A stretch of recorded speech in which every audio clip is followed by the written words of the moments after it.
And Chauncy Schultz, the Sioux in Bismarck.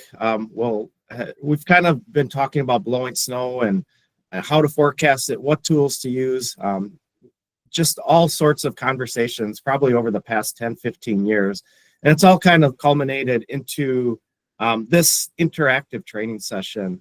There's still a lot to learn. There's still a ton of techniques and things that we still have to figure out, especially how to apply some of this, I think, especially to messaging and things that future conversations will definitely talk about. But I'm excited for this.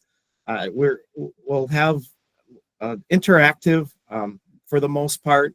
The first part of this will just kind of be a review, especially of the winter walk blowing snow, forecasting impacts from blowing snow, just to make sure we're all on the same page. And then the rest of it, we'll go through some exercises, some predetermined exercises, and then kind of look at the current situation and how to apply some of the concepts and techniques that we discuss over the next hour or so to kind of a real life case.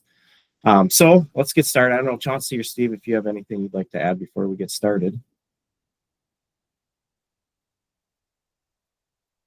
All right, so a quick review of some of the factors that influence visibility from blowing snow. Wind speed, sorry, I got a bit of a cold, so if I cough or whatever, I do apologize. I'll go as long as I can. But wind speed and temperature are the two main factors that influence the visibility from blowing snow. I think wind speed is an obvious one. The stronger the wind, the more likely it is to loft snow from the surface into the air, make it blowable. The stronger the wind, the more snow gets lofted, the lower the visibility. Temperature is one that I know when I first started in the weather service, I was unaware of, but Bagley, a forecaster at Environment Canada, did an empirical kind of research review back in 2005 and kind of looked at some of the relationships between temperature and wind and then snow rate or snow age. And what he found, especially with regards to temperature, is that the colder the temperature, the less wind speed or the weaker wind is required to reduce the visibility to a certain threshold. So let's say that we're talking about a half mile visibility. At a warmer temperature, it's going to take a stronger wind to reduce visibility to a half mile compared to colder temperatures. Likewise, snow rate. So if there's falling snow, I think hopefully this one's pretty obvious. The higher the snowfall rates, the weaker the wind it's going to require to reduce visibility to the same as it would with the opposite snowfall rate.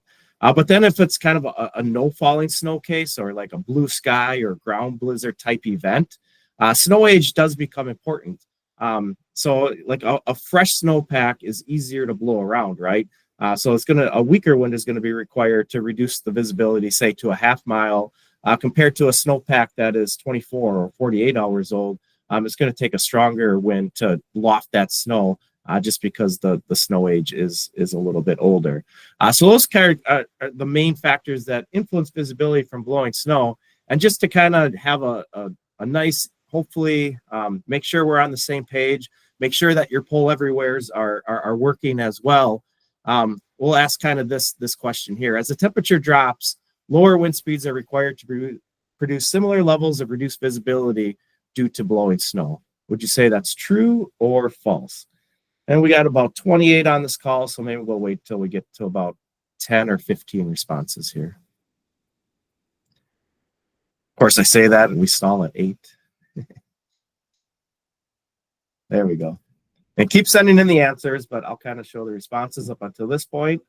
So most of you say true, and that is in fact true. So as the temperature drops or at colder temperatures, lower wind speeds are required to produce similar levels of reduced visibility due to blowing snow. Again, that relationship kind of between the temperature and the wind speed. So now let's talk about some considerations that influence impacts from blowing snow. So visibility is one thing, but what else do we have to consider, especially as we're developing our messaging for blowing snow and we're trying to consider impacts. So the first factor is visibility. The lower the visibility, the higher the impact from blowing snow. So that's kind of the main thing. The main factor is the visibility. The lower visibility, increased impact. So you can see that image on the left, and just imagine driving down the road compared to the image on the right. Impacts are probably going to be, for you driving on that road, greater for that image on the left where the visibility is lower. But let's talk about some other factors that influence impacts now from blowing snow.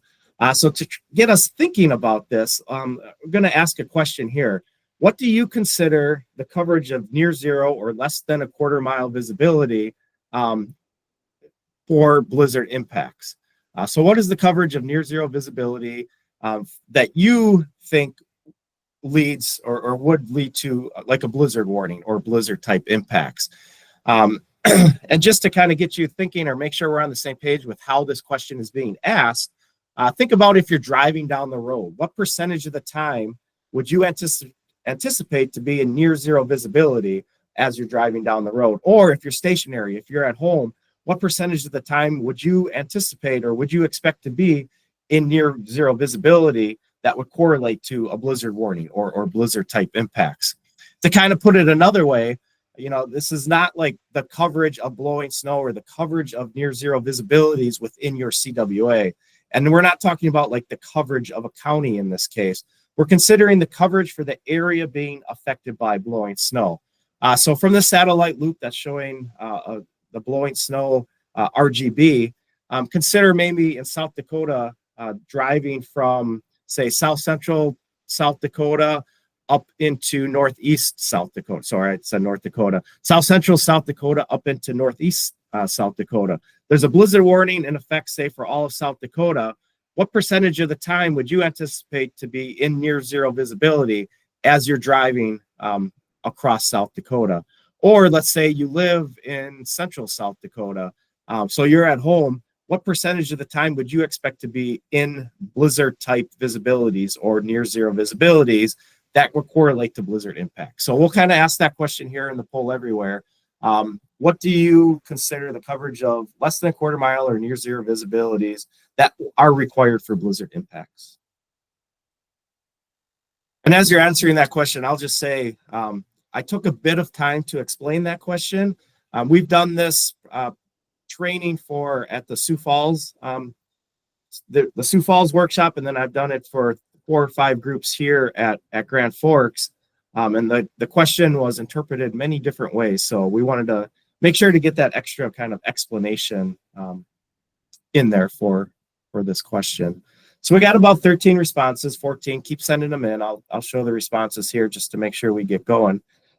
So kind of a wide variety of opinions. Some of you say, 20 to 49%. Majority of you say 50 to 79%. And there's kind of another group of you that are thinking 80+% coverage. I will say that, working with through some IWT type things, at least here in Grand Forks or here in eastern North Dakota and northwest and west central Minnesota. And I do think maybe this is different for different parts of the country as well. But at least up here in the Northern Plains, what our partners are telling us is that they really like the blizzard warning is our flagship winter product. When we issue the blizzard warning, our mentality is that we're shutting down the world. Schools are going to be canceled. People aren't going to drive to their destinations. Commerce is going to stop. A lot of businesses are going to close. Basically, when we're issuing the blizzard warning, we're shutting down the world. And with that, our partners are telling us that, if we're issuing that blizzard warning, we want to reserve it for those times that really, really matter. So our mentality, at least within the Northern Plains offices, is that we anticipate that coverage or the times that you're in near zero visibility to be 80% or greater. Those more consistent, or those situations where the blowing snow is more consistent and for a longer duration. And I'll kind of explain this in a little bit as well. I will say, though, that, there are some nudgers that could bring that down into that C category, that 50 to 79% category. And 50 to 79% is kind of a wide range. Probably could ask this question a little bit differently. If you're like 70, 80% coverage, maybe that is good enough for blizzard type impacts. as well. But let's say there's significant drifting. And because of the significant drifting, you have a lot of snowpack. The snow is drifting significantly to shut roads down. Travel is impossible, or just not possible because of the significant drifting. Maybe then we want to kind of ease that 80+% criteria a little bit into that 50 to 79% range, because the blizzard impacts are there. Travel is impossible. The world probably needs to shut down in that case. So let's talk about this just a little bit more here, assessing the impacts from blowing snow and talking about coverage and duration. I think coverage and duration, if you have, and let's assume now that we're talking about visibilities that are less than a quarter mile. So impactful blowing snow being visibilities less than a quarter mile.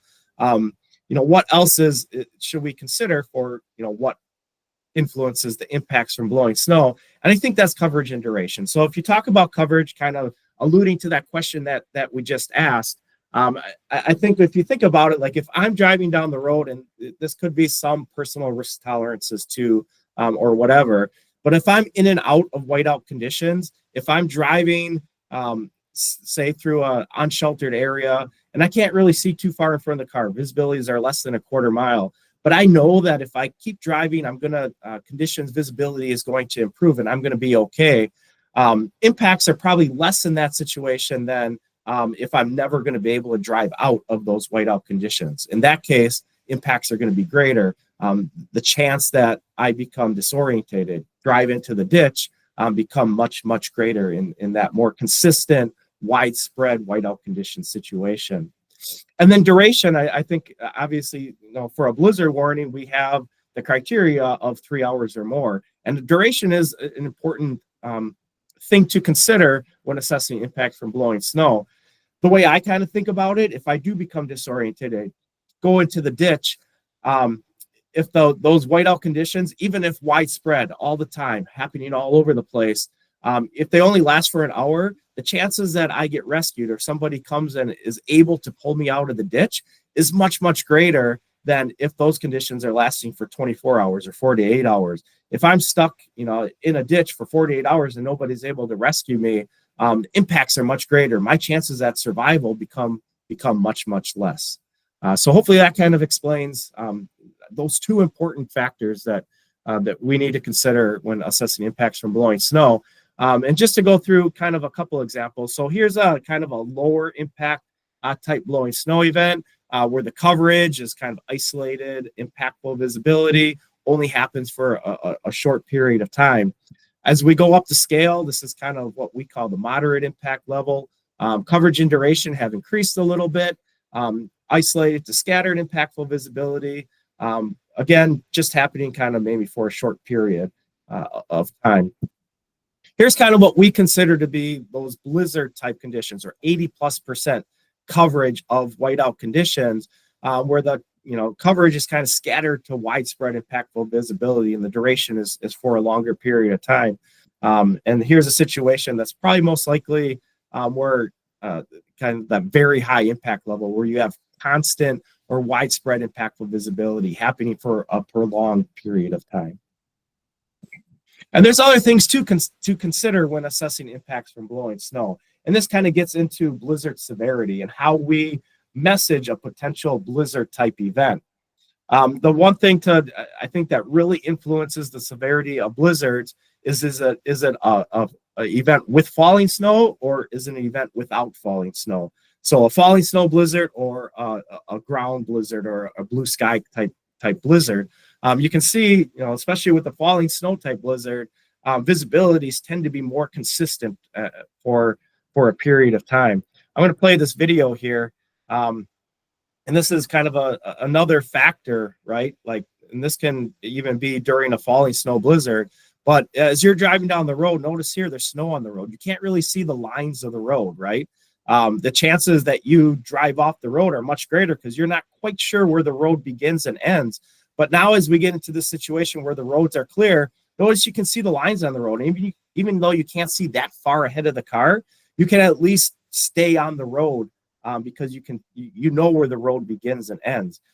There's other things to consider too, right? Snowfall amounts. The more snow that happens either right before a blizzard or during a blizzard, the longer the recovery time from that blizzard. That increases the severity of that blizzard.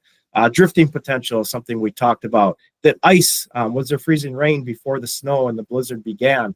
That could increase the impacts or the severity from that blizzard. Road conditions, strength of winds, are there damaging wind gusts that happen? That could increase the severity of the blizzard. And then duration and aerial extent as well, right? Like a really long blizzard is going to have a larger severity, or is going to be more severe than a blizzard that only lasts 3 or 4 hours. Aerial extent as well. Is this blizzard affecting the entire central United States, or is it one that's affecting maybe half of the state? I think that also increases the severity of a blizzard. And in my part here, I'm just going to end by talking about some tools, at least overview a few tools that we can use for attempting to forecast blowing snow. We'll talk about the forecast builder tool a little bit, and then we'll get into practicing using some of these tools. So the first thing to consider, I think, when forecasting for blowing snow type events is really considering the conceptual models for your region. This is a study that was done by Aaron Kennedy, who is a professor at the University of North Dakota. He looked at all our blizzards and kind of classified them or developed a conceptual model. So at least here for the Red River Valley blizzards, you can see we have a Colorado low, Alberta Clipper, hybrid, and Arctic front blizzard.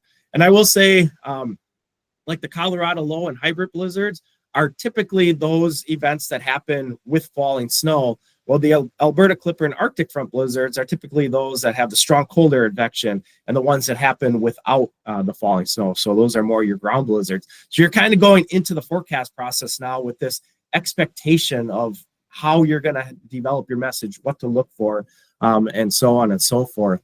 This is from the modernized process vignettes that just came out or will be coming out shortly.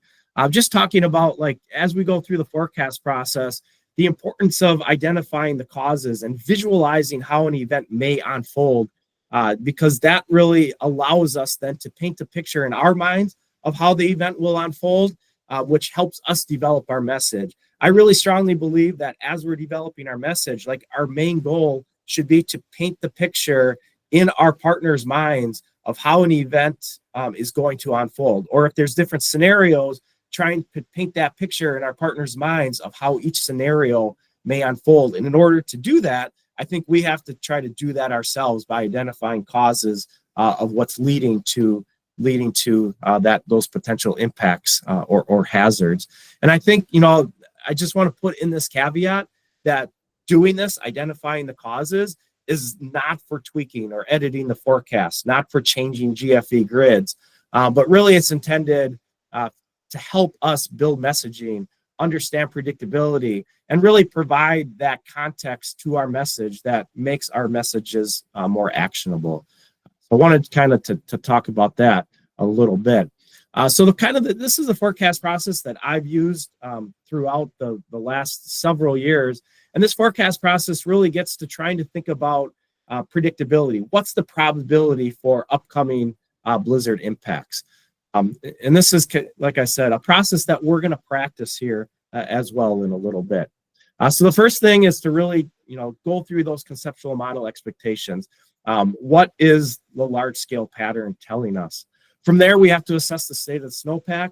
That could be a whole training session altogether. We're not going to talk too much about how to assess the state of the snowpack in this training session, but just know that kind of when we're assessing the state of the snowpack, what we're trying to do is determine how blowable the snowpack is. Is the snowpack blowable? Will it be able to be lofted? Or is there a crust on top that's going to really prevent that snowpack from becoming lofted? Then we have to look at the type of blowing snow event. So there's either a falling snow event or a no falling snow event. And we have to do this because we're going to look at different things. And especially the main difference that we're going to look for is if it's a falling snow event, we have to try to determine what the snowfall rates are going to be. If it's a no falling snow event, now we have to determine what the snowpack age is going to be. So if no falling snow, determine the snowpack age and temperature. If falling snow, determine the anticipated snowfall rate and temperature. I will say that if the temperature is uncertain, that makes this process a little bit trickier. Most events, at least most events that I forecasted and experienced, the temperature usually carries a higher predictability than the wind speed or the snowfall rates do. So we kind of go into this assumption that predictability for temperature is a little bit higher. But if the predictability for temperature is lower, you probably have a lot more uncertainty, and that probably leads to a different type of message. So now we kind of have to consider like the temperature predictability, assuming that the predictability of the temperature is a little bit higher. We have to determine if the temperature is going to be steady or if it's going to be rising or falling. Most of the time in a blizzard, temperatures are either steady or falling. From here, we can utilize the Bagley model to determine the sustained wind speed that would lead to a certain impact level. So if we're trying to determine the probability for blizzard impacts, what we're trying to do is determine what wind speed would be required. What is our wind speed of concern that would lead to blizzard conditions? And we'll kind of show you how to use the Bagley tool in order to do that. A couple other things to keep in mind is sheltered versus unsheltered influences. And we'll talk about this a little bit when we get to the forecast builder tool. But, once you get into like a sheltered area, especially like the forested areas across our eastern forecast area into Duluth's forecast area, or larger cities, more urban type areas, it usually, not usually, I'd say majority or all of the time, it's going to take falling snow in order to get those true blizzard type conditions. So when you're talking about like a sheltered area, typically you want snowfall rates that are 1/2 inch per hour or greater, with winds gusting to over 35 miles per hour to get true blizzard type impacts within those areas. So there is this, like I said, empirical guidance that was developed by Bagley, and I always pronounce his name wrong, Hansiak, in 2005. And Jeff Mikowski, who, congratulations, is the new Sioux in Green Bay. When he was at our office, what he did is he viewed or looked at this tool in terms of utility for decision support services. Did this back in 2016.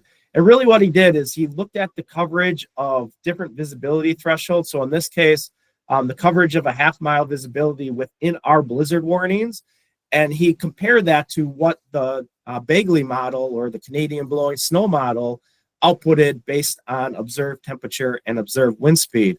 And what he found is that there's a decent correlation between the coverage of blizzard type visibilities with what the Bagley model is outputting. So if the Bagley model is suggesting 80% based on a temperature and a wind speed and a snow age, typically the coverage of whiteout conditions in those situations is around 80% or so. So we can use that knowledge in order to assess for upcoming impacts, and we'll kind of show that in a little bit here. So I'm going to kind of hand it off to, I think, Steve in this case, but we'll kind of start with this question. How familiar are you with the functionality of the Forecast Builder blowing snow tool and how to use the output? And that will kind of help us determine how much time we should spend on this subject.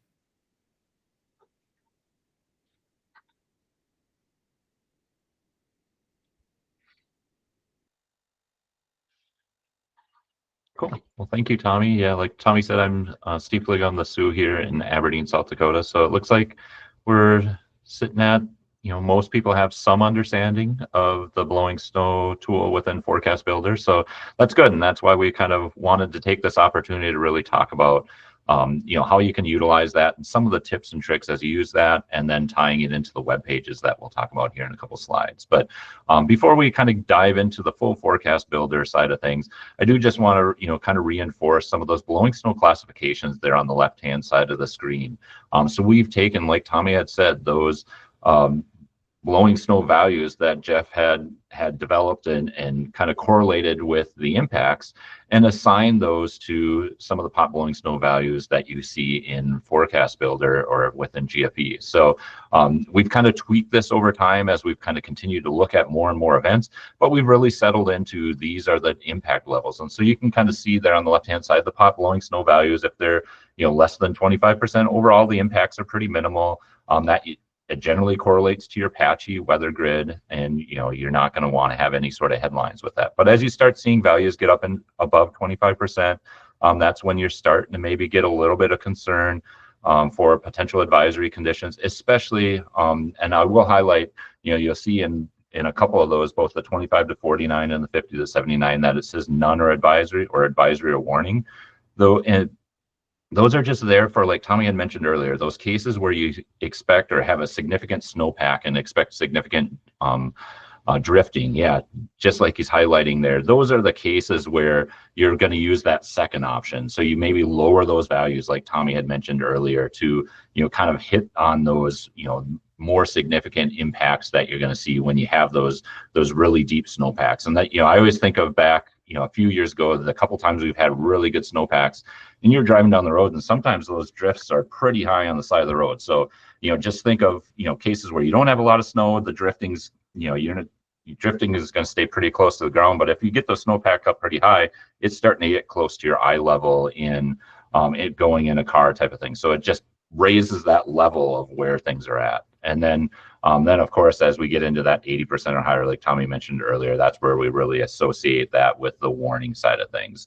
And then, just to kind of give you some relation to on the weather grids there. So just kind of keep that in mind. And one of the nice things that we did, and if you don't have it in your GFE, definitely reach out to us. But we do have a color table that matches up with these guidelines within GFE. And I believe that was part of a Central Region Tech Order, or at least the Forecast Builder Tech Order several years ago. So if you don't have that, let us know and we can help you get that set up.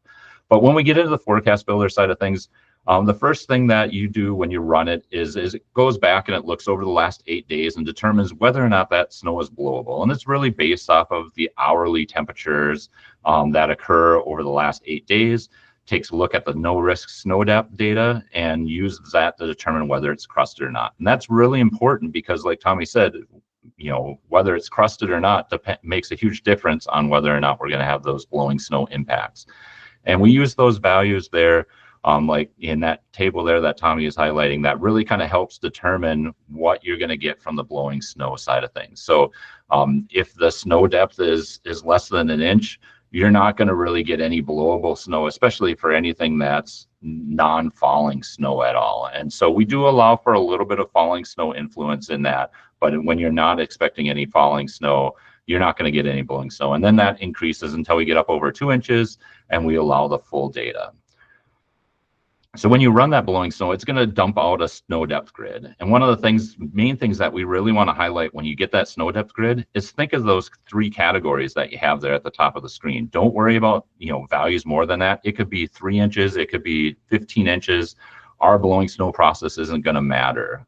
You maybe want to keep that in mind at least for those significant snow depth, significant drifting side of things, but the model calculation doesn't factor that in at all. So really think of those values and only make adjustments to that snow depth grid to align with those areas where maybe it's a little more crusted. Maybe we've reached out to some of our co-ops and they've said, oh yeah, that snowpack is pretty solid. It's not going to blow around. Then you can kind of go in there and adjust that snow depth grid to set it as 0 snow depth where there's not going to be any blowable nature to it. But overall, it does a pretty darn good job. I know from our experience, the only time we really have to do some adjustments are usually kind of like early season, late season events, just to fine tune that location of where that crusted and uncrusted snow is at. So if you go to the next slide, Tommy. And then at that point, it takes that snow depth grid and it looks towards the future and it will do everything else for you. You don't have to worry about adjusting that snow depth grid because of what's going to happen in the snowfall forecast. It looks at our snowfall forecast and adjusts the snow depth grid automatically as it goes forward. And it uses that falling snow, essentially the 1 hour snowfall that is outputted from Forecast Builder, to determine whether or not it's going to use the falling snow or the no falling snow calculation and then, go forward from there. And it also factors in our pops to do some of that adjustment. I'm not going to go into all those details, but in the end, it outputs that blowing snow grid based off your temperatures, your wind speed, and your snowfall rate, or the snow age, how old that snow is, and gives you a graphic kind of similar to like you can see there in the lower right. And again, like I said, we've got it color coded. Everyone should have those color coding for their pop blowing snow, because it makes it really easy to really, kind of tie it into what type of impacts you're going to expect and potential headlines that you would need from that blowing snow. The one thing I will highlight, and you can see that, yep, Tommy's highlighting it now, is that 1% blowing snow. So it's that light gray color there in the lower right. So we kind of took that because there are situations where you get just that little bit of drifting snow that goes right across the surface of the road. Most cases, it is not impactful at all, but we did want to highlight that to help, you define your message or get your message out there, especially in situations, that second one, the option in there where it says where the wind speeds are greater than 15 knots and the temperature is more than 25 degrees, because that's a pretty significant one. If you want to go to the next slide, Tommy, where, you get situations where if that temperature warms up there, it's going to start impacting the road temperatures. And so if you get that drifting snow moving across the road, even though it's not impacting the visibility at all, the road temperatures are going to warm up, especially when you have a sunny sky. You get those upper 20 temperatures, the road temperature warms up above freezing, but the surface temperature is below freezing. That drifting snow moving across the road is going to melt and then essentially ice up. And so you're going to get cases where people are driving down the road, they're going to be like, oh, everything's fine, no big deal. All of a sudden it turned to ice, and they're, what's their first response? More than likely is going to hit the brakes, which is not the right thing to do, and they're going to go into the ditch. And so we've had numerous cases like this in the Dakotas, Minnesota, I'm sure many other places where you get that combination. So we wanted to be able to highlight that. So, we always stress to the forecasters here, in the Northern Plains that, if you run into situations where you see that white, that light gray value in the pop blowing snow, and you have temperatures in those upper 20s to close to freezing, be careful, because it can lead to these blow ice type situations. And so we've got a couple tools that can help us out. One of the big things to stress with the forecast builder blowing snow is that it's a deterministic forecast, right? It's our deterministic forecast. But as we know, and like Tommy highlighted, the temperatures are usually pretty close, but the wind speeds usually have a lot of variability. We might have different ranges depending on where the low tracks, how strong the cold air advection is, all those type of things. And so we've got two of these different websites, and I've got them linked within the comment section. So, feel free to start opening those up, because we'll be using these in our exercises here in the coming slides. I think here over the next couple of slides here. But, one of the nice things is we can kind of put our, expected temperatures, expected wind speeds, but it allows us to see the sensitivity, or what impact would happen if those temperatures end up moving up a little, or the wind speeds end up moving up a little higher than what we're forecasting. Or if we look at, like what the NBM, where you always use the 50th percentile low, but what if, we hit the 75th percentile or 90th percentile on the winds? That will really kind of help things out and help you understand what those potential impacts are going to be from those higher wind speeds.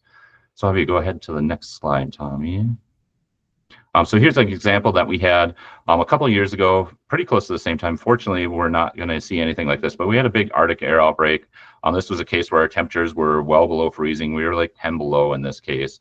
And we were right at that transition where we were getting that new NBM 4.1 data in. So we were looking at, essentially our traditional NBM 4.0, and we were saying, okay, these are a range of solutions, essentially that one standard deviation spread. The general idea was it was around 21 knots. We were not expecting any falling snow at all. And the snow age was generally in that, 24 hours or greater away. So, like Tommy's kind of highlighting there. So you can kind of see where we were really, our impacts overall were generally going to be in that low range on the impact level. Maybe if we got into some of those higher end values, we'd get up into the medium, range where maybe we would need an advisory, but really wasn't looking that, impressive, at least from the NBM 4.0. But if you click over, like Tommy did there for the NBM 4.1, you can see a pretty significant difference. We jumped up those wind speeds. So now, even the minimum for us is going to be, looking at those advisory conditions. And, overall, some of the 4.1 data was pointing towards, pretty good chance that we're going to see blizzard conditions from this event. So, knowing those range of solutions can really help you out and know how, your impacts and help you message those different scenarios during an event. So, yep, go ahead. So now we'll kind of start, at least give you maybe one example here before we, start using the website. But, if we think of a case where we've got 12 to 18 inches of snow across the region, so essentially our ditches are full, any crop stubble that's out there is covered, and the snowpack isn't crusted, and overall it's pretty fresh. So because of that, we're expecting a pretty significant drifting situation with a strong wind event that's going to be moving through your area. So what blowing snow impact level would result in blizzard conditions when we're expecting significant drifting and the winds are going to be gusting over 35 miles per hour? So just give you another chance to kind of apply some of those things that we discussed there.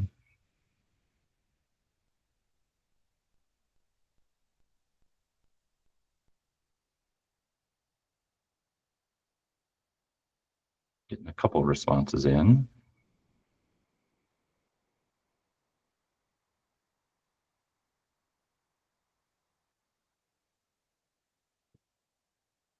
Hopefully we can get it up around 10 and then we'll start showing some of the responses.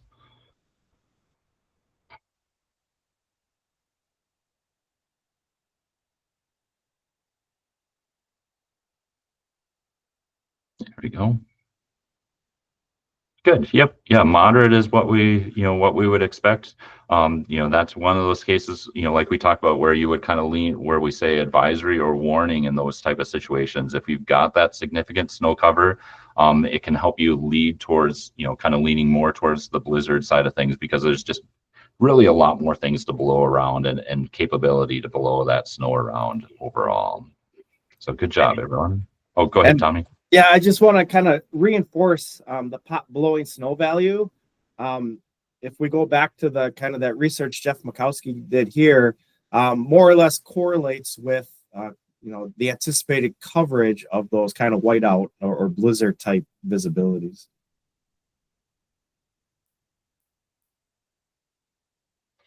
Cool. So, just to kind of reinforce a little bit of knowledge, in GFE, if we have the pop blowing snow grid and you look at it and it indicates a 60%, does that mean there's a 60% chance of blizzard impacts from that event?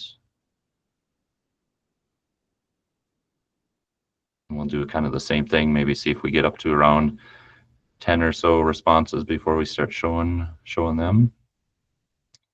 So again, if you see 60% in the pop blowing snow, does that mean a 60% chance of blizzard impacts?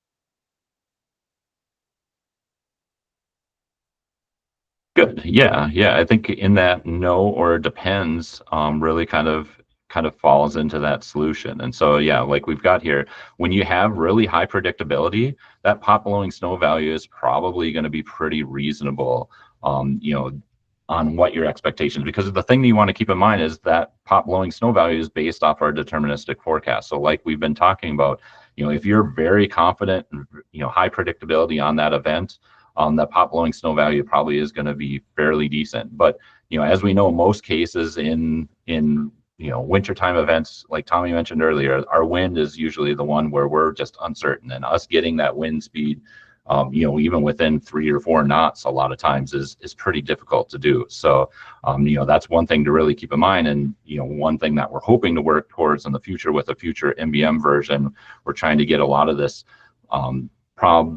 pop blowing snow type of stuff into the MBM. So hopefully we can get a better opportunity to be able to get like a prob blizzard output from the MBM data.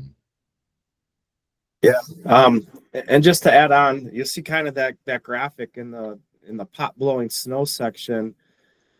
Really, we only try to use that in our messaging when predictability is high. And really what we're, I think, messaging with the pop blowing snow grid, because the inputs are deterministic, is the impact from blowing snow. So that's really what we're trying to get across when we use pop blowing snow as a graphic in messaging. For the prob blizzard, obviously we don't really have that ensemble spread information in our system to really do that. One thing I'll add is that maybe I don't want to let the cat out of the bag, but we're hoping to work with like the DESI developers to maybe do something with the data in DESI to kind of run blowing snow. So the idea would be like if you have 100 ensemble members, you run the Bagley model on with each ensemble member, and if 30 of the 100 indicate the Canadian blowing snow output to be 80% or greater, so blizzard yes or blizzard no, that would basically be like 30% chance for blizzard conditions if 30 of the 100. So kind of the way we're thinking about maybe creating a probability for blizzard output from ensemble solutions.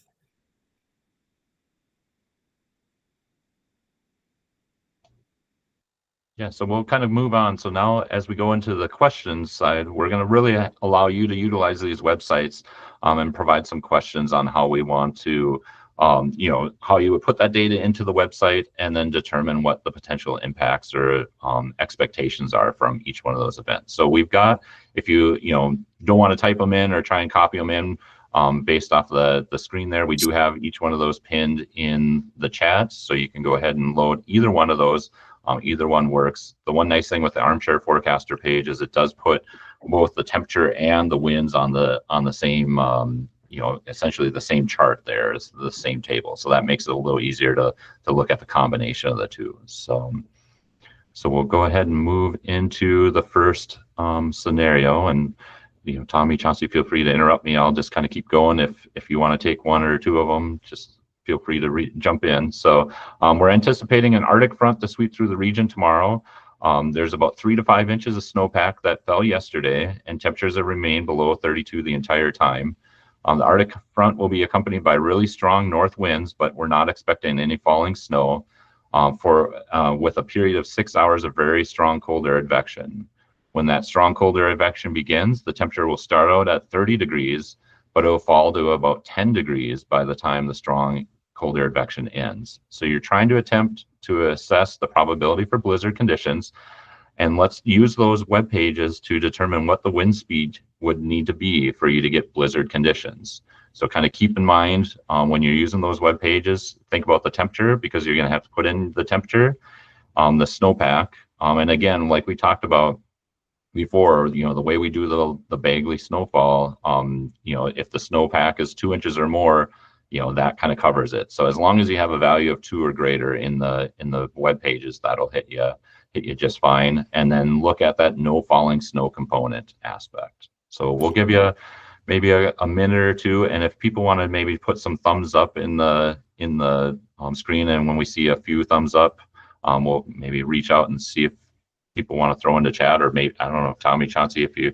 maybe prefer people to throw into chat what they want or what they came up for a value. Yeah, that sounds good. Do it in knots. I think the output in the table is in knots as well, just to make that clear.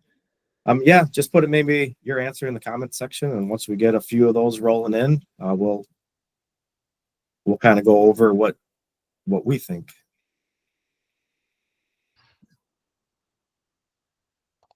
Or while we're waiting for that, thanks for the comment, Brett. We'll look into it. It's supposed to be taking the temperature for each 1 day period.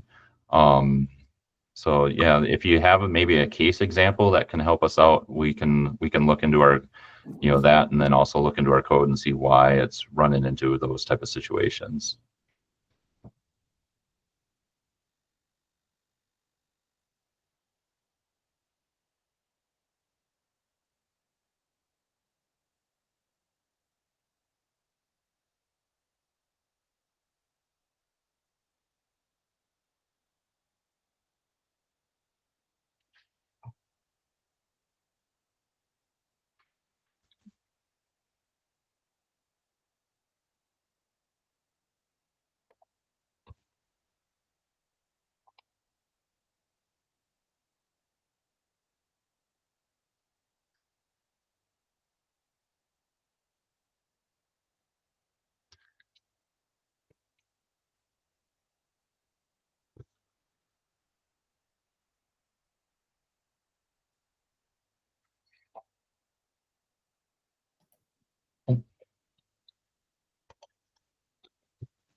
hopefully things are going well. And if anyone has any questions or, that type of thing, feel free to either throw them in the chat or speak up. It looks like we got Dan's got it done. Anyone else getting close to coming up with a value? Throw what you think, Dan, into the chat there.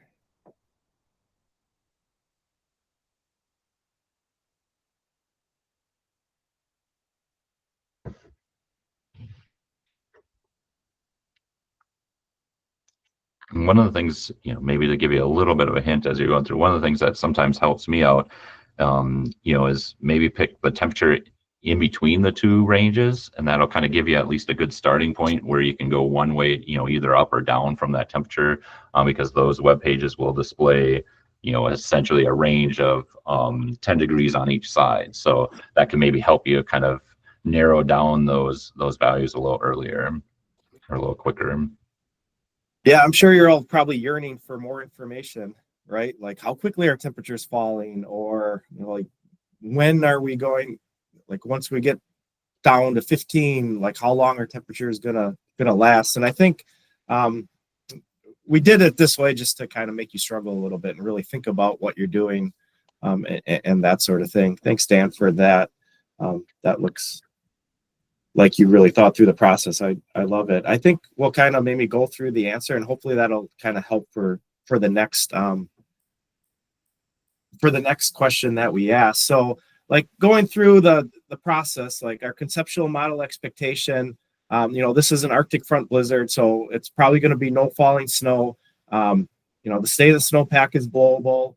Like I said, an Arctic front blizzard, so no falling snow. We're kind of trying to determine the anticipated snowpack age, which in this case, it's probably old. So we'll use kind of the 24 plus hour, 24 to 48 hour snowpack. And really kind of like all we did is we kind of inputted like the temperature. So we know for the most part, we'll start at 30, but we'll probably be falling pretty quickly. So we have the temperature here on the left axis, and then the wind speed of concern here kind of on the x-axis above. And you can see as we drop down into the 17, 16, 15, 14, 13 range, kind of what we're looking for. We're not expecting significant drifting, is we're looking for the wind speeds kind of in these red areas, or where we get 80+% output. And in this case, it would probably be somewhere 35 plus knots, depending on like if we get down to 12, 11 degrees, but that's only for a half hour or an hour, and then the winds really lessen off. Maybe that's not what we're using. Maybe we have to go through our forecast process and try to figure out how long we're going to be within different temperatures. But I would say probably it's going to be somewhere in this range where we're looking at 35, 36, 37 knots as our wind speed of concern. And from there, you go through your forecast process and try to determine the probability for that wind speed of concern. And that's going to give you the probability for blizzard, that you would need to issue a blizzard warning, basically. That's really hard to do, I'll admit. But the NBM has made it a lot easier because you can go into DESI and you can calculate the probability of different wind speeds, or you can go into the WSUP What's Up viewer and calculate or determine the probability for wind speeds. I will say that the QMD, that biased corrected wind speed from NBM, in most cases, especially cold air advection cases, usually is right there with what the wind speeds are going to be. A lot of the other guidance is going to be too low, so something else to keep in mind.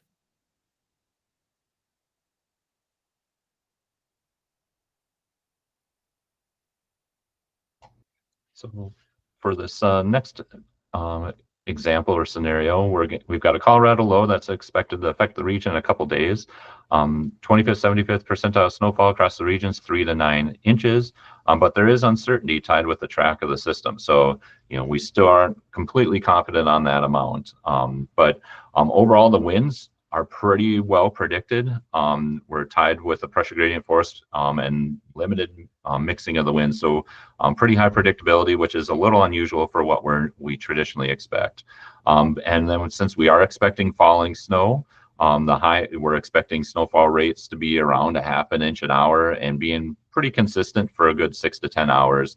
There are a few ensemble solutions that are showing some higher numbers or higher snowfall rates getting up to 1 inch an hour at times. But overall, most of the case, it'd be around 1/2 inch an hour. And then overall, the temperatures are pretty steady throughout the time that it's snowing and sitting right around 35 degrees. So again, what's our expectations or concern for wind speeds to produce blizzard conditions during this event? And then we'll do kind of the same thing. If you want to, we'll give you a couple minutes here. And if you want to give a thumbs up or start throwing numbers in the chat, and then we'll talk about what we had come up with.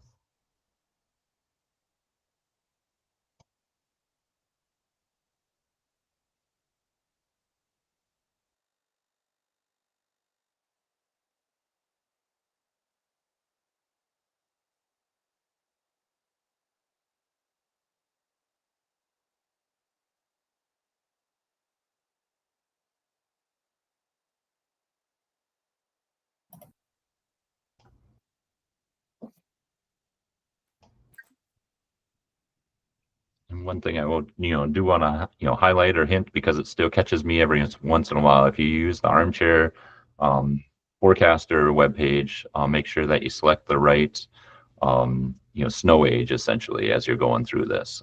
So I was just kind of calculating out there, and I forgot to switch over. So just as a reminder or a hint, make sure you do that if you're using that page.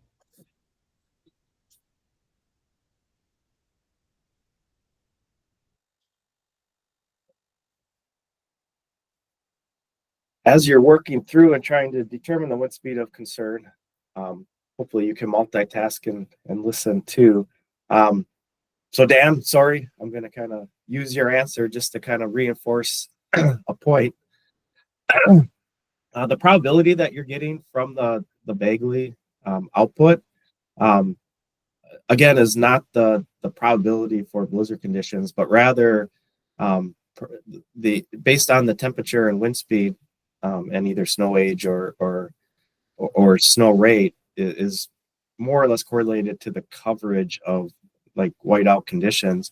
Couple things I want to add to that is, the threshold we use is a half-mile visibility.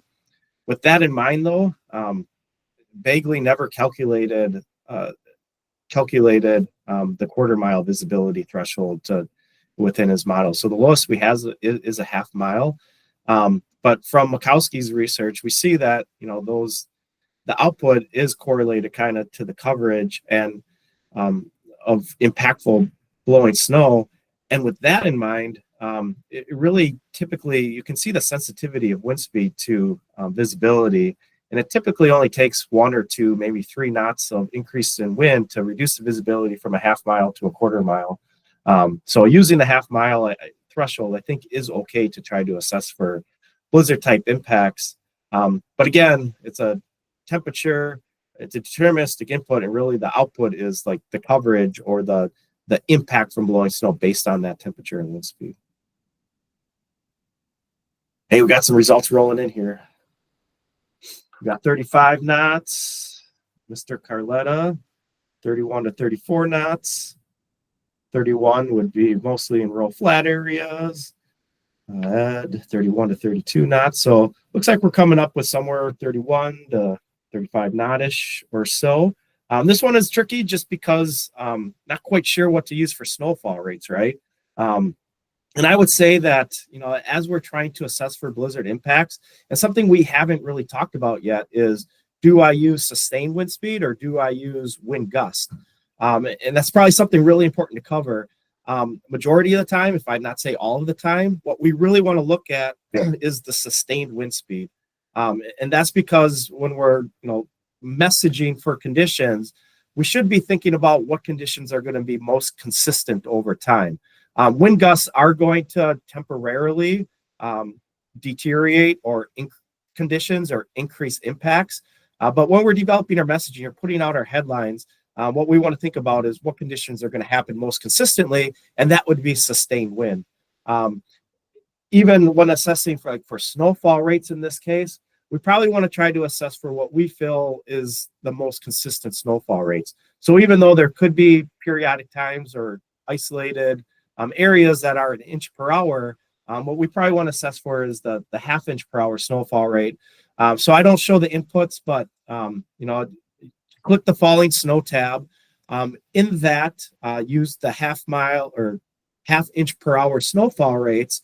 And you can see at a steady temperature of 25, that would be getting that 80+% coverage of whiteout conditions would be typically around that 32 knots. So 32 and 33 knots is our wind speed of concern in this case. And now we want to try to determine what the probability is for that sustained wind.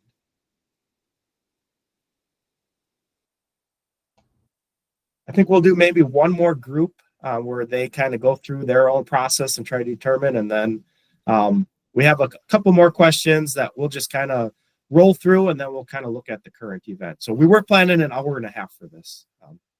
Hopefully that's okay with everybody. Cool. Yeah, for this next one, you currently have a winter weather advisory out for blowing snow within the Red River Valley of the North, so Grand Forks' area there. It's 4 a.m. and the visibility from the ASOS's, AWAS's, RWIS sensors are generally in that half mile to 3/4 of a mile. It's currently not snowing, but the snow did just snow, and it just ended, and gave you about 3 to 5 inches of snow on the ground with a current snow depth of 8 inches. The temperature is 10 degrees Fahrenheit and sustained winds are 32, 33 knots. How does that compare to what your wind speed of concern is for blizzard conditions for this event?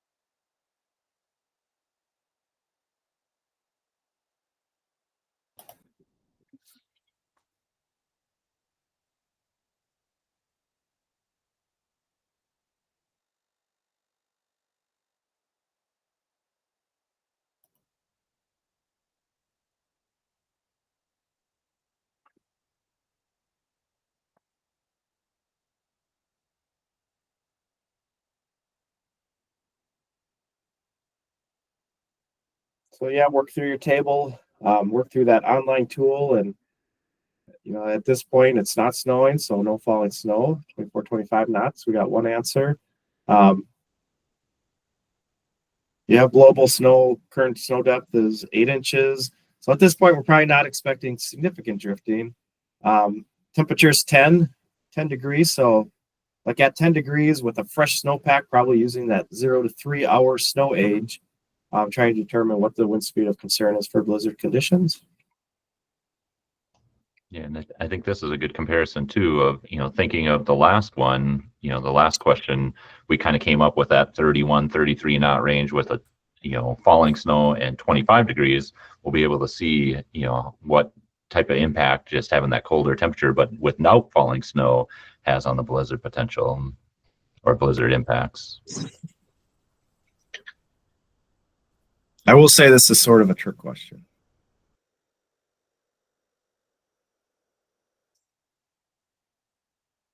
All right, so we're ranging from around 24, 25 knots to 32, 33 knots.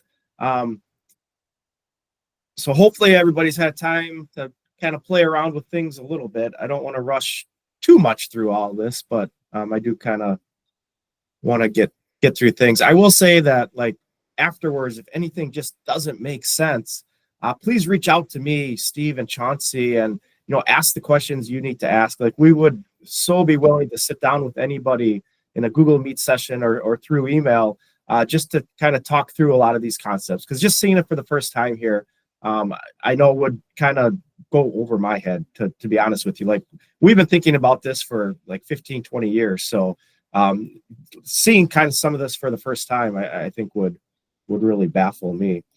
So for this case, if I can get to the next slide here, at 10 degrees with a 0 to 3 hour snowpack, the wind speed of concern would be 32 to 33 knots.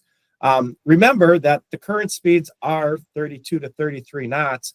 And what we really wanted to point out is that even though the visibilities from the ASOS and all these automated sensors are suggesting not blizzard type criteria, it's really important to keep in mind that like the ASOS instrumentation for its visibility calculates this value of E, which I can never remember what exactly E means. But the thing really to keep in mind is that it calculates the same value of E at night and during the day, but the visibility that it's providing is different from night versus day, and that's because of how the human perceives light, right? So if the ASOS is calculating a value of E of 8, during the day, the visibility is going to be near a quarter mile, where at night, the visibility is going to be at a half mile. So this matters. In this situation, if we anticipate like at night, visibility is a half to 3/4 of a mile, that's probably winter weather advisory. But if we anticipate those strong winds to continue into the mid or late morning hours, the visibility as people are driving around and as daylight comes, people are going to perceive that to be less than a quarter mile or less, to be blizzard type impacts or visibilities. In this case, if the wind is going to end before the sun rises, we probably just keep the winter weather advisory. But if we anticipate those strong winds to continue into the late morning hours, now at 4 a.m., we probably want to issue a blizzard warning to try to get that lead time, because how many times have we seen at sunrise visibility drops from a half mile to a quarter mile, and we're kind of taken by surprise? This is kind of what led me to research into like, how does the ASOS calculate visibility, and to really want to highlight this concept and this situation on this training session. So I think we'll kind of roll through this one here. So just kind of go along with me here. You have a winter weather advisory for blowing snow within the valley. This is an Arctic front blowing snow event. So your conceptual model expectation is an Arctic front. So a no falling snow type blizzard. The snowpack is 6 to 12 hours old. You receive a call from State Highway Patrol asking, what is the likelihood that this winter weather advisory becomes a blizzard warning? The temperature is 0 degrees. We expect the temperature to remain steady or fall a few degrees while the winds remain strongest. So we get this call a lot where we have a winter weather advisory out, and our partners want to know, sometimes we upgrade that winter weather advisory to a blizzard warning, and they want to know, they want to make decisions for staffing or for whatever, what the probability for blizzard conditions is. And we can kind of go through this process to try to provide that type of information to them. So in this case, with the temperature of 0 or maybe falling into -1, -2, with the snowpack of 6 to 12 hours old, the wind speed of concern would be like 28, 29, maybe 30 knots, something like that. And now we can go through our forecast process, use NBM, use ensemble output to try to assess the probability for those sustained winds for the time of concern for that partner. Steve, I don't know if you want to quickly go through this one. Yeah, just really kind of the big highlight for this one is, like, if you're using the 1D viewer, kind of keep in mind what we traditionally load into the forecast is that 50th percentile NBM forecast. So in this case, it was 19 knots. But if we look at the 1 plus or minus standard deviation there, you can see that can range up to, sustained winds up to 24 knots and as low as 15 knots during this event.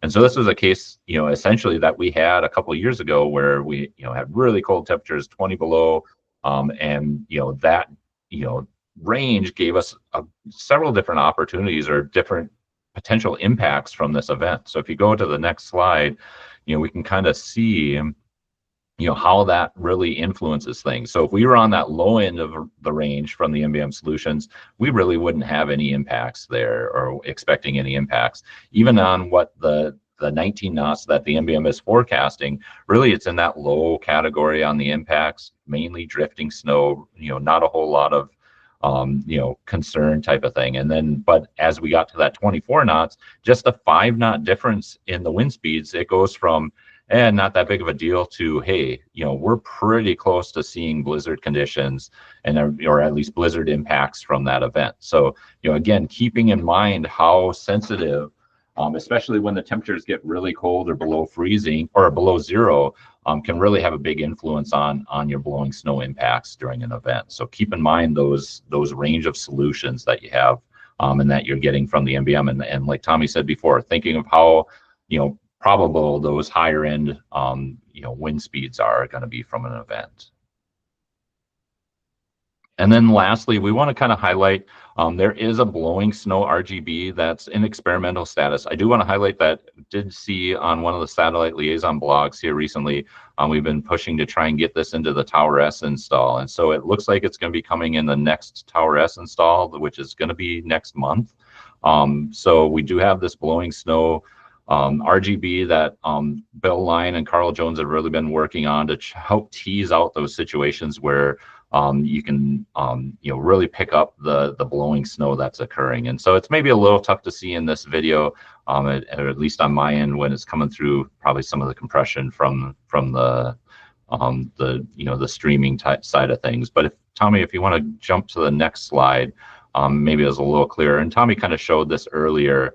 Where you can kind of just really be able to tease out some of those areas where there's blowing snow. So just like the day snow fog RGB, those red areas are generally the snow on the ground. But when you start to see that kind of beigeish color, that's really starting to highlight the areas where there's blowing snow on the ground. And we want to also stress that just because it's highlighting that there's blowing snow, it doesn't mean that there's blizzard conditions ongoing. That's where you need to use a lot of your other tools, to kind of help determine, one, what the visibility is, so use the ASOS, use your webcams, and also any high resolution, 5-minute visibilities or RWIS visibilities to help you determine what that coverage is, how long those lower visibilities are occurring across an area. So you pull all that information in to kind of help come up with, whether or not we're hitting that coverage of blizzard conditions that we need to issue the blizzard warning. So I think that covers those two things.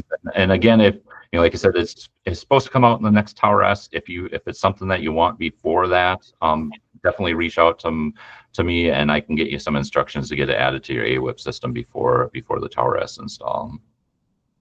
Awesome, thank you, Steve. I just wanted to point out just one feature on the armchair forecaster side of things. I will say we have to, so Andrew Moore, who's a meso forecaster at SBC, who used to work at Grand Forks, wrote this for us and kind of put it all together on one table. We do have to get with them to still add the 1% or the drifting output in the snow as well. And there's another kind of update that we have in the other site that we don't have in this site. One thing I wanted to point out is the map and the station input on this page. And the fact that if you click on a site, it's going to change based on that observation from that site. It's going to put in that temperature, that wind speed, probably guess at a snow depth. That one you're going to have to do and guess on a snowfall rate. That one you'll have to do manually. But it'll input the temperature and wind speed, and then from there you can kind of go through if it's a no falling snow situation or falling snow situation, and kind of see what the current expectation is to, hopefully allow for to raise some of that situational awareness to what you should be expecting maybe versus what is happening. You also notice that some of the sites are color coded just based on what the output would be, and really all that's, or what the blowing snow impact level could be. It's assuming that there's blowing snow though, and all it's really looking at is the visibility output from that automated sensor. So if it's just falling snow, or if there's no blowing snow, say it's fog, it's still going to highlight that color. So you kind of have to be aware of where blowing snow is happening and where it's not happening to use the color coding within the station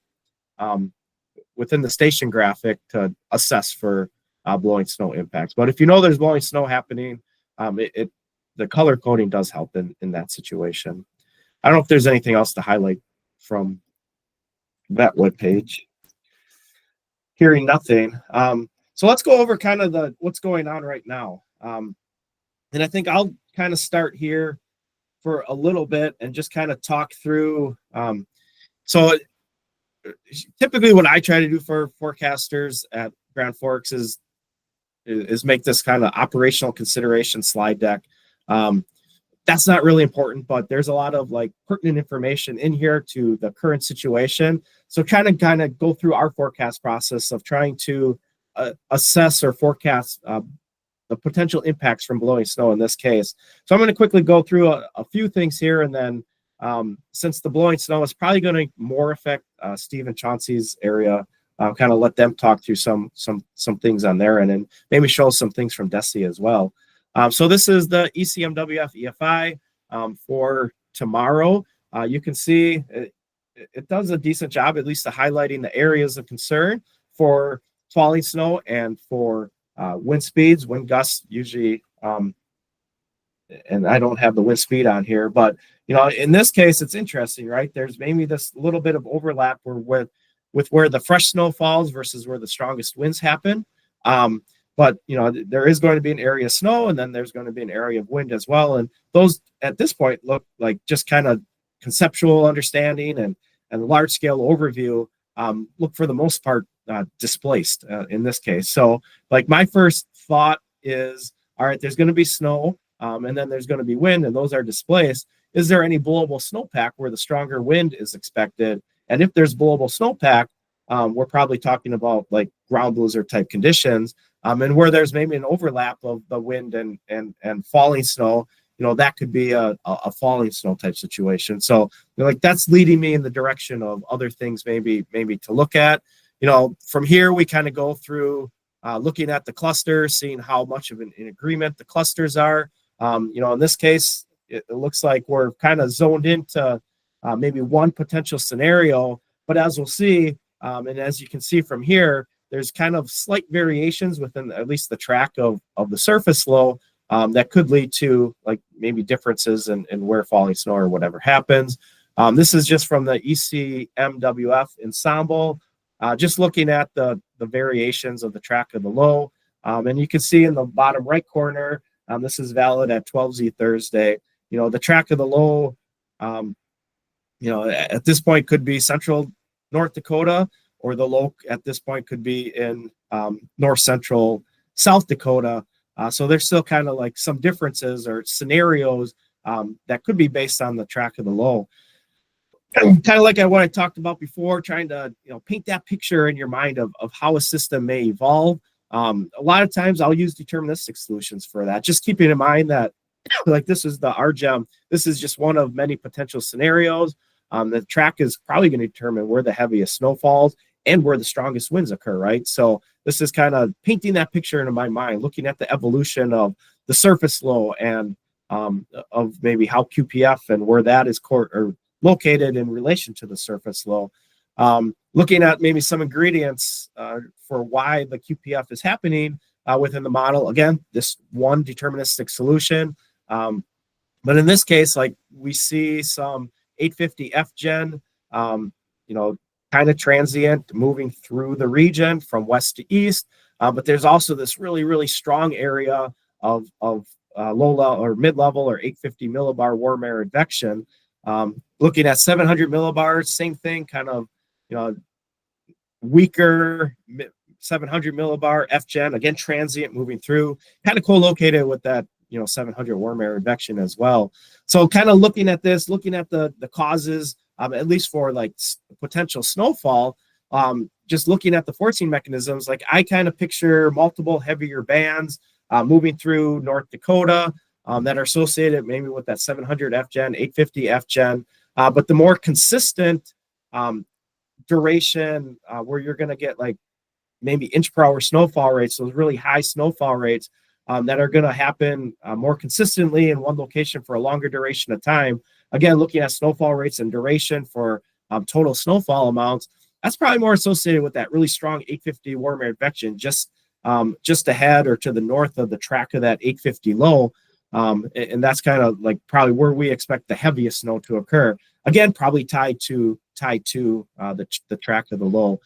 This just is looking at like QPF output to look at some of the track differences between various models. I just found out about this tool on Pivotal Weather today, so I'm kind of excited to to show it here. But this kind of just going through different various deterministic solutions kind of shows the range of where the heavier snow may happen. And from there, you kind of try to assess like where the potential wind impacts would be from that as well.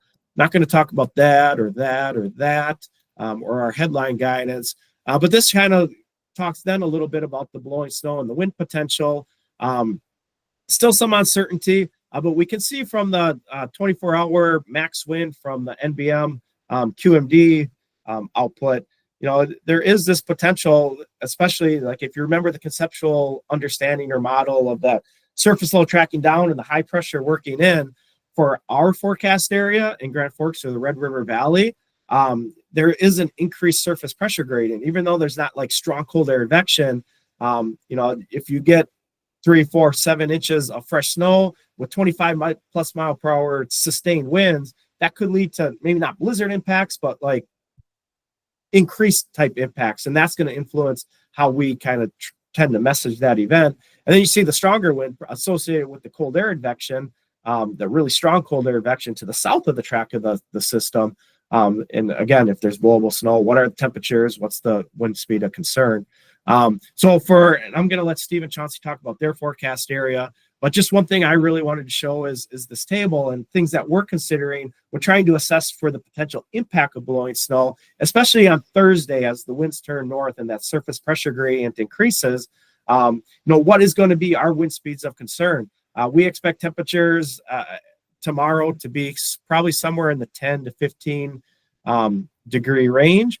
So we're looking for blizzard impacts, sustained winds of 28, probably more like 29, 30 knots, which at this point is probably like less than 5%. But for advisory type impacts, to get sustained winds of 23, 24 knots seems really, really doable. So like when we're going through our headline decision process, even in areas that maybe aren't going to get 6+ inches of snow, places that get 4 or 5 inches of snow combined with advisory type blowing snow impacts, you combine those two together, and what our local knowledge suggests that typically leads to like warning type impacts, at least a lot of the feedback we get from partners and things like that.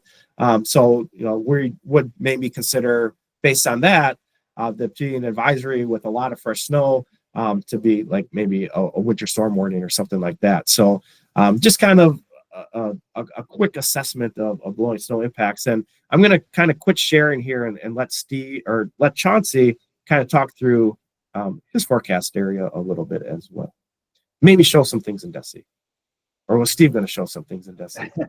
Yeah, no, thanks, Tommy. I'll see if I can share my tab with the million different DESI images that I actually have open here. And as Tommy pointed out really eloquently, one of the big challenges, like in my forecast area, is really determining if there is going to be that overlap between where the new fresh snow falls and where the winds kind of come in on the backside. We really don't have any blowable snowpack in the good chunk of our forecast area down where we saw that signal in the EFI for the highest winds. So not too worried about, blowing snow that is pre-existing. In fact, we might actually have a little period of freezing rain that occurs this evening. And there's not much blowing snow or groundnut snow on the ground anyway. But even if there was, that would add another element of consideration that maybe we're not going to talk too much about today, but we occasionally have those scenarios too where we have freezing rain on top of the blowable snowpack. Not a concern this time because we just don't have it.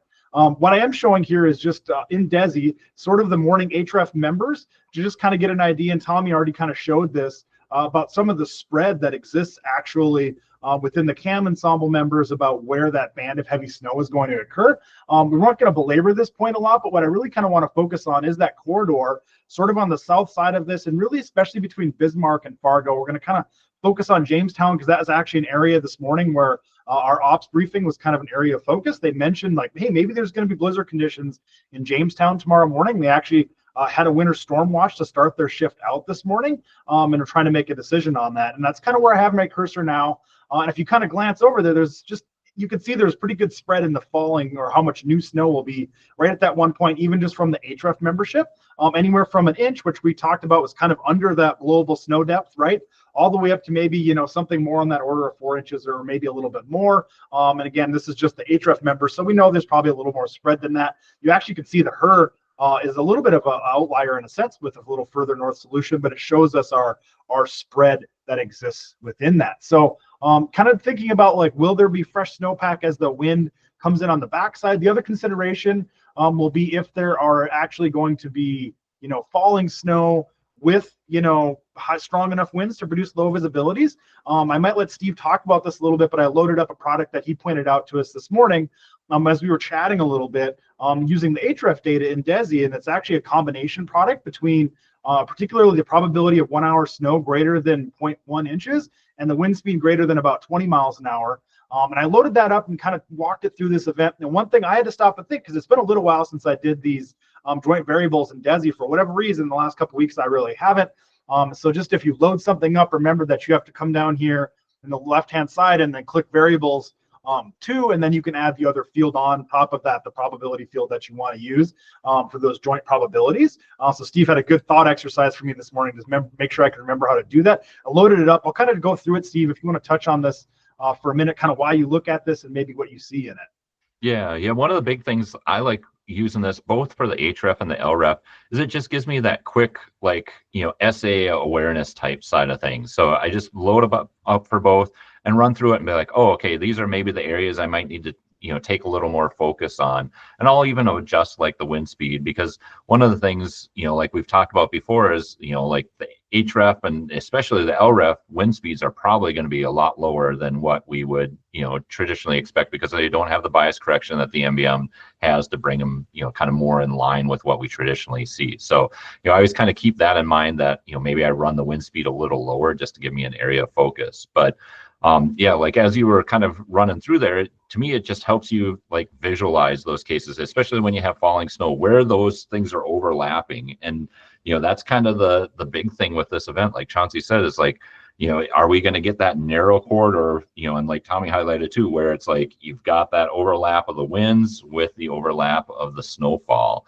And so that's kind of been our question as we've been talking this morning, because as, Chauncy was kind of moving through there, you can see those areas where maybe a little bit there west of Bismarck, and as things kind of move down and that system moves into Aberdeen's area, we've kind of got like a little bit of our upslope prairie coteau where you can kind of see it highlighting. Yes, we do have some elevation terrain stuff there in eastern or northeastern South Dakota that we tend to get a little bit of snowfall in. And so you can see some of those probabilities. So that's probably our biggest concern for seeing some of the blowing snow side of things.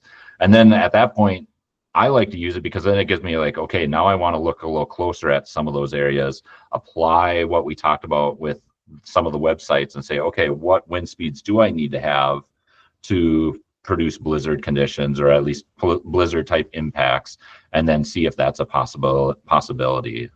So that's traditionally how I kind of use it, as that SA, and then allows me to find areas of focus to dig deeper. Yeah, no, thanks, Steve. That's fantastic. And I think similar things jump out at me here. I kind of stopped at this time step right as the low is kind of shifting, over central North Dakota. Even though the heaviest snow is up to the north of the low, as we would expect in that warm advection wing, kind of like Tommy talked about, it seems like, there's a signal here in the href data for there being enough at least light falling snow on the backside of this, and appreciable light falling snow, right? When the winds are increasing to where, like, I might look at that as an SA tool and go, there's probably going to be a problem. Now, it might not be particularly long-lived. Maybe it's, a few hours, on the backside of that low. But even just looking at that kind of raises my awareness that, even in southwest North Dakota or parts of western North Dakota where we're not expecting as much, heavy falling snow, and maybe not as prolonged, blowing snow behind the clipper, that we might need an advisory kind of thing. And in fact, that's what we kind of did in the western part of the state. And like Steve said, I usually like to then go from an SA tool to kind of start drilling down using the tables and the tools and stuff like that. And I actually loaded up Jamestown, the point forecast for tomorrow morning. And we know there's inherent uncertainty in how much snow is actually going to fall on the ground. And now this is NBM data, kind of trying to use the full breadth of solutions. And what we see is tomorrow morning, we actually see the temperatures kind of rise overnight, sort of as that warm advection occurs. And then we know as the low kind of comes past, we see temperatures kind of fall. And generally speaking, through the day, we see temperatures kind of start off in the upper teens in the morning, and they really kind of settle down into that range, maybe mid-teens by lower teens by midday, and maybe closer to 10 degrees above zero by the end of the day. So it's one of those scenarios with the falling temperatures. So as we kind of put things into our table, we might need to actually kind of consider a midpoint, or maybe, even consider by late in the day what those temperatures might be. Although, again, there's relatively small spread in those temperatures, but probably some uncertainty in the wind. We actually can kind of look at our 1D viewer plot, and we see the sustained winds starting tomorrow morning, not overly strong. We see they increase during the day, and we see that there's some spread there, probably from something sustained around 15 knots up to sustained something around, 20, 22 knots. And actually, if we come down a little bit lower, and we actually look at the 24-hour max wind spread, we see it's 22 to 29 miles an hour. And again, that's a 24-hour max, so not necessarily thinking about, if we think about duration, we didn't see a big signal in our hourly spread for really high winds for a long period of time, but certainly there's some potential for a little bit stronger winds to kind of occur during the part of the day. And if we go over to our table, and it's going to look pretty similar to what Tommy showed. I'm actually going to use the version that Steve hosts at the Aberdeen site. I put 14 degrees in there and a wind speed of 23 knots.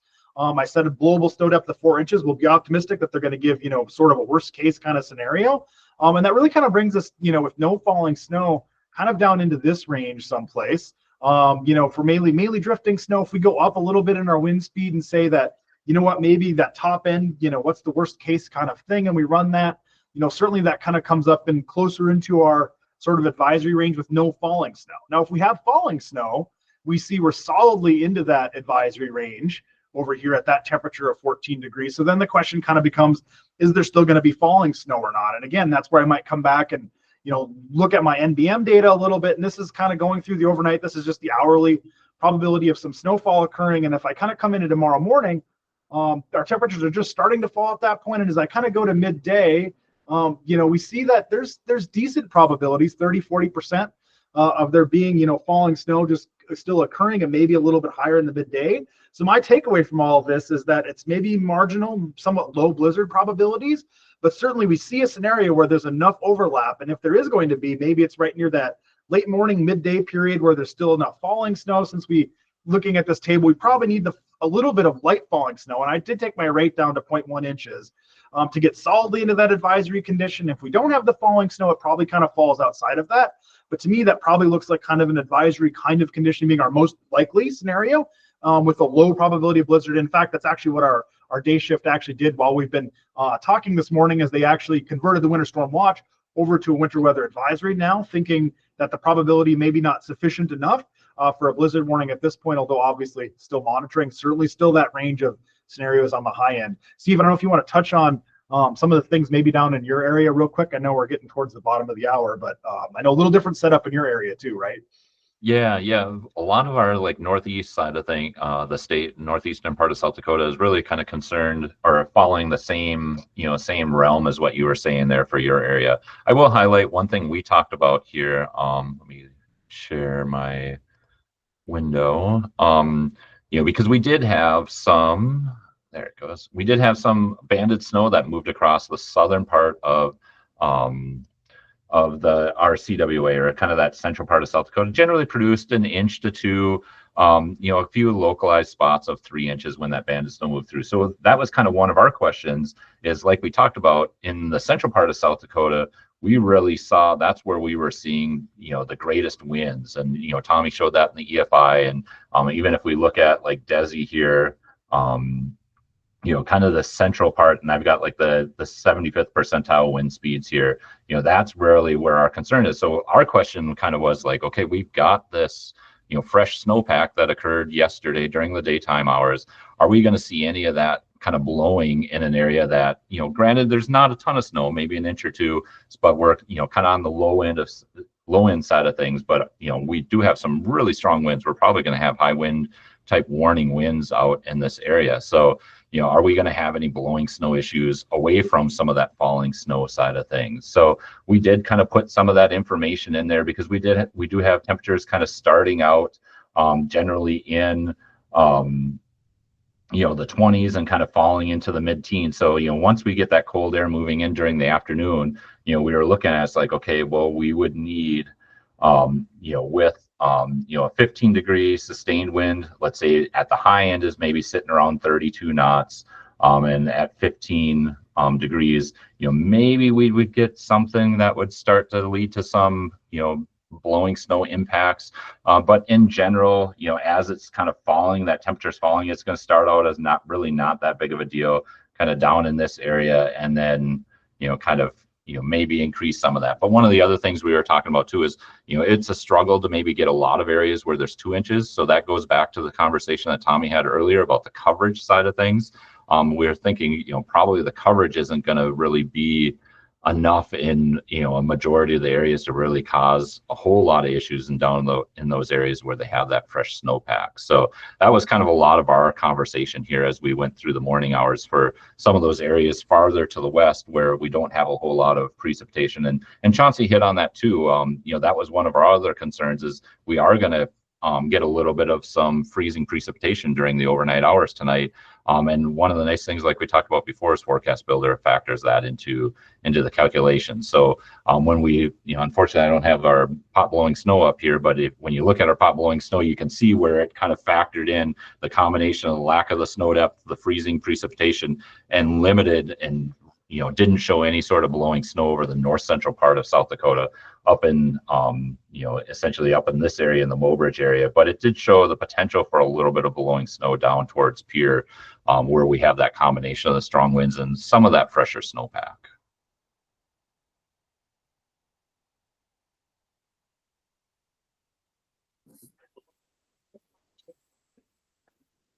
So thank you everybody for attending.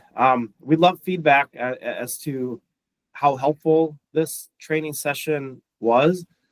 It's always hard to try to get it as interactive as we'd like to get it.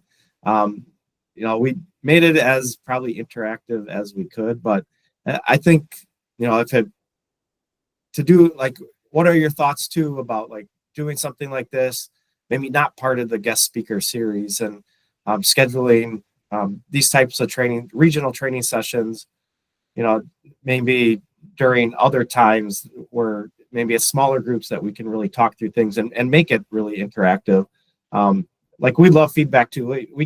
We've heard a lot of kind of misconceptions and misunderstandings of how to forecast, blowing snow, and especially how to assess the different scenarios with regards to blowing snow impacts. So we hope this was helpful, but we still realize that, there's still a lot of training that we can and should do. And I think blowing snow in the winter carries one of the higher impacts. So really interested in your feedback. Yeah, thanks so much, you guys. This is really the direction we're wanting to go as we evolve the guest speaker series. And it was a great first example of how you can kind of meld a presentation format with experiential training, and also a nice little plug for the modernized forecast process as well. Really appreciated that demonstration.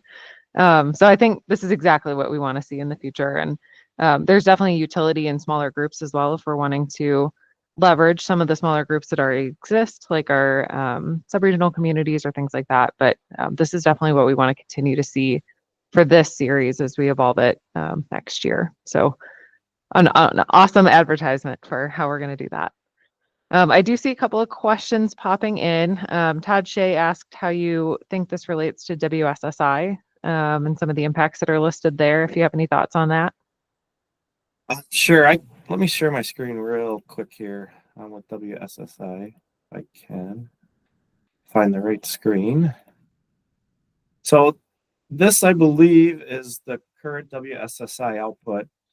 So we have worked with the WSSI developers to try to get the blowing snow and the ground blizzard output more representative of what impacts have been in the past, and we've come a long way.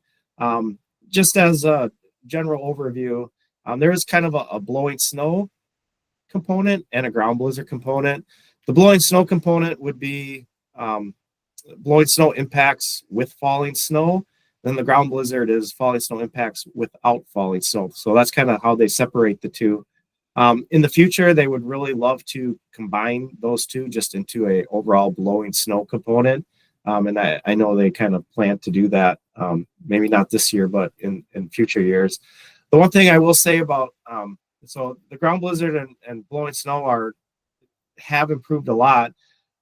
For the next probably couple of weeks or so, you'll notice that it's going to be capped at orange. Typically the orange is maybe where we're anticipating more of the warning type impacts between the blowing snow and the ground blizzard. Like in this situation, it's kind of spotty, right? So, I think it's probably okay to use this in conjunction with our messaging of probably what would be a winter weather advisory in these areas that show the orange.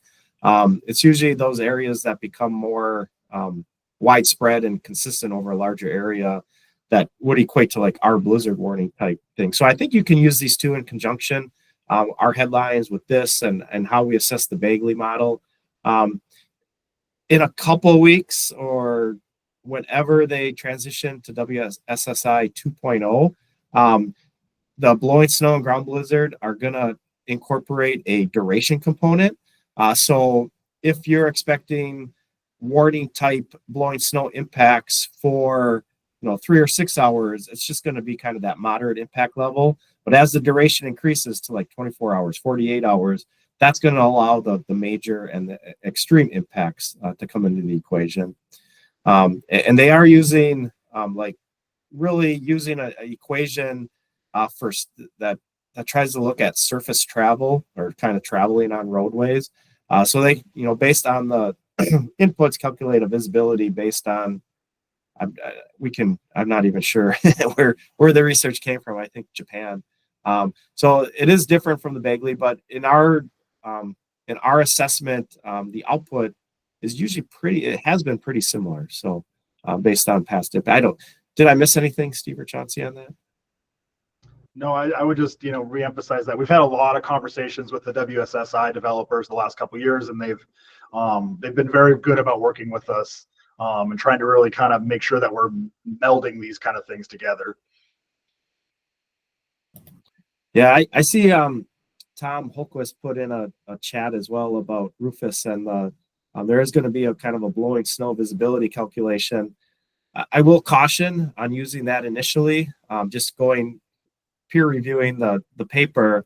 There are some, I think it's good, right? It's going to be the first time that we're actually putting in a parameterization for blowing snow within our models, because any visibility output that you see in the models right now is typically just falling snow. Not typically, it is just falling snow.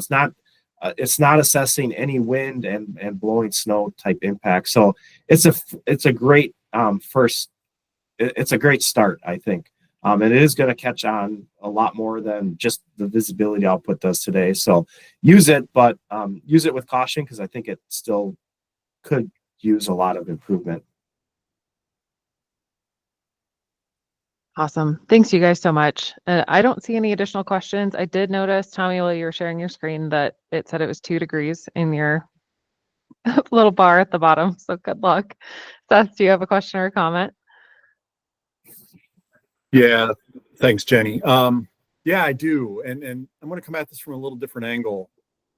Having worked in Aberdeen and Chanhassen and understanding I-94, I-29, and the significance of shutting down interstates. So do you guys have a good sense of where the impacts, what drives NDOT or South Dakota DOT to shut down interstates? How aligned with NWS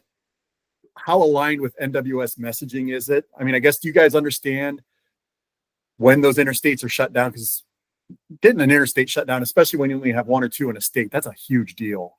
Because anybody trying to get in and out of North Dakota or in and out of South Dakota, that becomes a significant deal if you shut down the interstate. So do they key off of your messaging? Do they key off what they're seeing boots on the ground?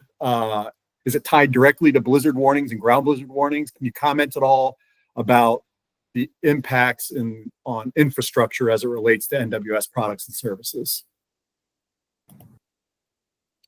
Chauncy, you want to start? Great. That's a fantastic question, Seth. And I think, like you said, they have a really high threshold for when they want to close the interstate, especially at least in North Dakota, where my experience is mostly. And I think what we've learned is that I think through, especially like the research that, Jeff Makowski did, Tommy did, that correlation with like that 80%, blowing snow model output, or especially like the 100%, like if you have the falling snow, seems to correlate pretty well with when they close the interstates most of the time. not one-to-one by any stretch of the imagination. And I think in experience, most of the time, although I think this is starting to change a little bit, at least in North Dakota, historically, they've really kind of depended on the observations to decide when they do that. But we actually have seen them become a little more proactive the last couple of years, I think, and triggering off of the blizzard warnings and stuff. So I think there is some relationship, even if indirect. But I think a lot of times we are kind of hitting those impacts.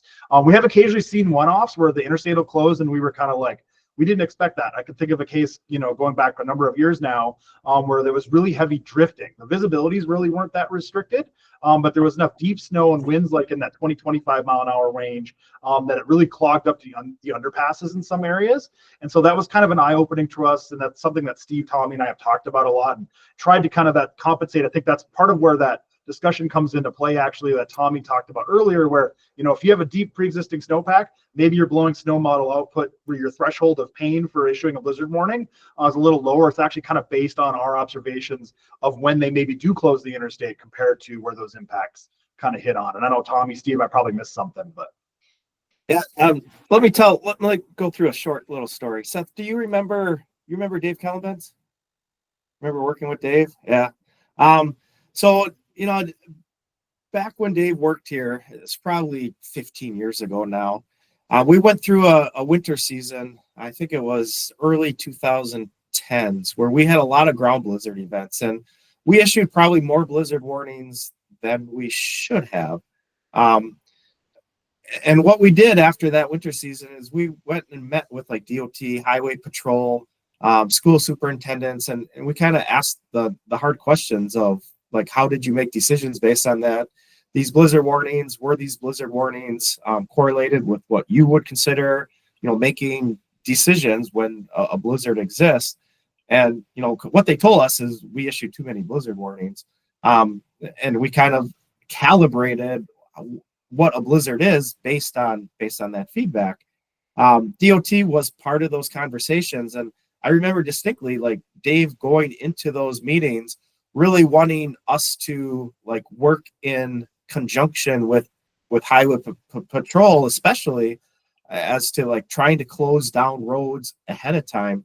And their main message back then was, we're not doing it until conditions warrant it to happen, right? Like, we'll be aware, your headlines, your forecasts, your messaging is great, but like, we're not doing it until we need to. Transition maybe 15 years like to the current day, we've gone through these kind of cycles, at least in North Dakota, and even like West Central Minnesota, these cycles where it seems DOT is really progressive, and then another cycle where they are not as aggressive to closing roads. And I think a lot of it really depends on who's making those decisions, or if they have a new person that's not familiar with the area. That's kind of some of the feedback we've heard. But I think it really goes toward the importance of maybe Pathfinder, but also like really building those relationships and us educating as to when we issue a blizzard warning, like what we intend to happen, right? What is going to be the scenario that unfolds when we issue that blizzard warning? That when we issue it, we're really intending to shut down the world. I think a lot of like the past hesitance to do it based on a blizzard warning has really been the fact that we've overissued blizzard warnings for events that really haven't warranted those types of conditions.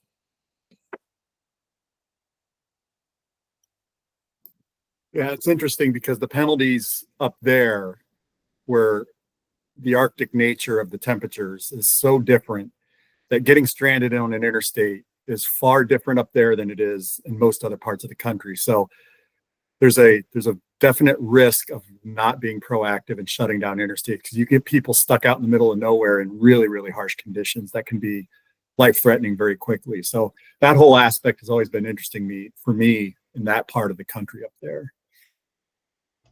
Yeah, and one of the complicating factors that we're running into too, it's like, they shut down the interstates. Well, what do people do? They just go off to the side roads, and they're going on state routes, they're going on county routes, and that they're running into bigger and bigger issues. So one of the big things they're pushing this year is now they're giving the counties the ability, or at least some of the counties, the ability to like close the roads in their area too on the maps. So then, the Google Maps and Apple Maps, those type of things won't route them through some of those locations. So, but yeah, I mean, on the South Dakota side of things, we're seeing the same thing Tommy and Chauncy mentioned, a little more proactive nature to the DOT based off of our forecast, which I think is really good, because I think back just to the 9 years ago when I got here, it was like there's sometimes they're like, why haven't they closed this stuff yet? It's bad, whereas now they're being a little more aggressive, which is good. So